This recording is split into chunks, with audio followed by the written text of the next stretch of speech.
3, 2, 1, start. This bill has been introduced in this House in pursuance of the recommendations of the Press Commission. Honorable members might remember that the Commission has devoted some part of its observations to this question of having a schedule which will regulate the price of newspapers according to the pages that they contain. Some of the points that the Commission have made are relevant here and might help members in considering the bill more carefully and also examining the grounds on which this recommendation has been so emphatically made by the Press Commission. The Commission says in para 205 that in the present newspaper industry of this country, papers of long standing which have been able to build up a large and stable volume of advertisement revenue are in a very advantageous position as compared to others who have just entered the field.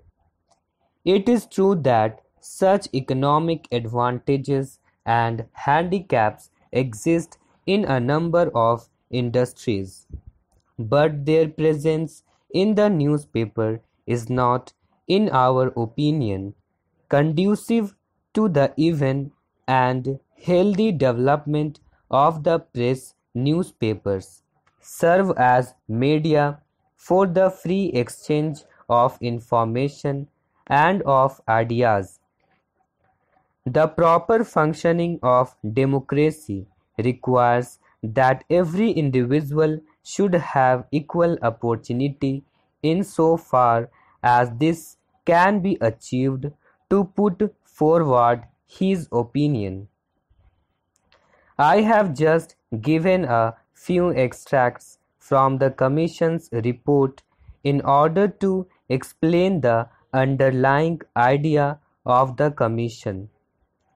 The main aim of the Commission's recommendation is to see that a fair price is guaranteed to independent small papers and thus enable them to resist competition from bigger and richer papers.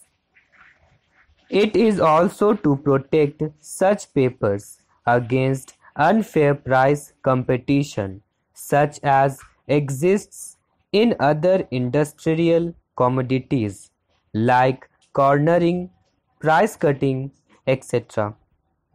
It is the Commission's contention that though such practices might be tolerated within a certain limit in other industries, it should not be so in the press industry, where we have the medium of expression of public opinion and where cornering by a person or a group of persons of this medium would mean the passing of this medium into the hands of a few persons and their monopolizing the medium of public opinion and throttling the expression of opinion by others who would like to place their views before the public. This, in their opinion, would be practically amounting to a denial of the freedom of expression, and it is in that light that they have made this recommendation. The Commission have said that they have examined many schemes as to how it would be possible to ensure the largest amount of freedom of expression, and they felt that this was probably one of the most effective ways by which we can ensure freedom of expression. I would like here to mention that when the Commission's report came out, the government had discussions regarding those recommendations, and the recommendation regarding price page schedules was also one of those important recommendations which were discussed with a number of organizations which were concerned with the newspaper industry.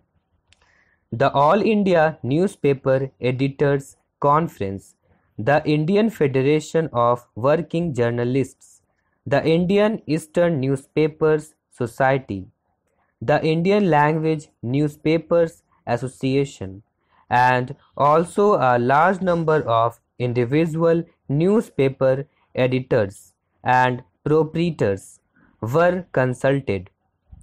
This discussion took place many times, and the pros and cons of this question were thoroughly discussed.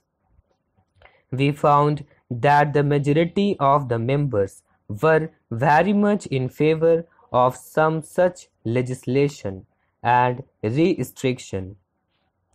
There is no doubt that some of the papers were against it, but that was to be expected.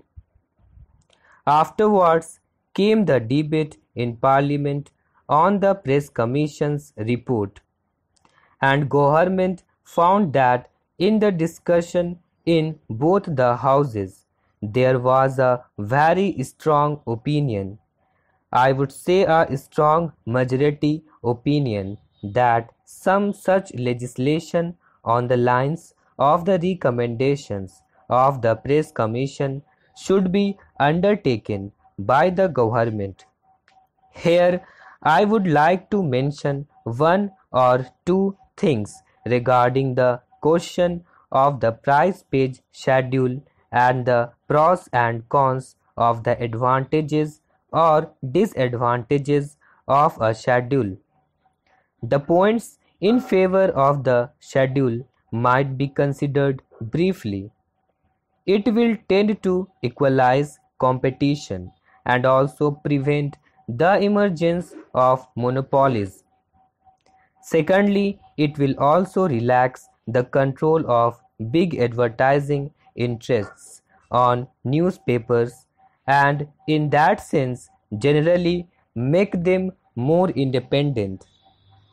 Thirdly, the creation of monopolies and the cornering of large numbers of page papers by one or two or three groups impinges on the fundamental right of freedom of expression, and by trying to restrict such practices, we will in reality be giving greater scope for freedom of expression that we can now.